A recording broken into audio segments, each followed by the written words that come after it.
is going to be Claudia M, and she will be evaluating John Spirito, who spoke to us in regards to emotion that rocks.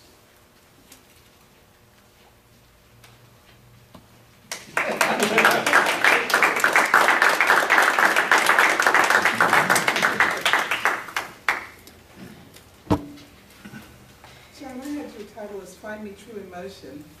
Is that true? I changed it. Oh. Okay. Well, I'm familiar with the manual, the interpretive reading manual. I know it is a challenging manual. One of the reasons it's challenging, I think, is because you don't hear, like I've never heard anybody, maybe once, Jim Sims, I think I heard, early on, I heard him do a reading. But generally speaking, at our meetings, people speak as opposed to read. And it really is different. Things like eye contact are not really a part of it. A lot of times when you're reading, I think of it almost as being radio. People that, you know, prior to television, I understand that people used to listen to the radio, and the whole story was told that way, and they had some sound effects and things, and I think that that's what the interpretive reading is sort of like.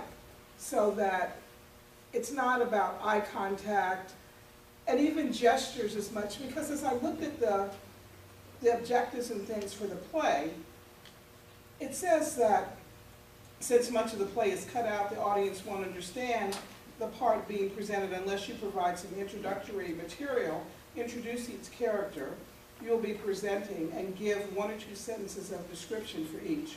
Also describe the setting of the play and any action that has taken place earlier. Then move easily into the play. And I thought what you gave as an introduction did not really introduce Romeo and Juliet. I don't know whether you presuppose that since it's so familiar, everybody knows the story, but you know what they say about assuming. So I probably would have told something about the setting. I think it was very challenging because of the language too. Because the play wasn't written in modern English, it's a little challenging to keep everybody engaged when you're not sure what's being said. Even though it's in English, it wasn't the way we speak today. Which also made it a little challenging to determine who was speaking. A lot of times when you would be Juliet, you would start out with a voice like this. But then, as you kept talking, you turned it so it sounded a lot more like Romeo. So sometimes it was hard for us to distinguish. I think it's just very, very challenging.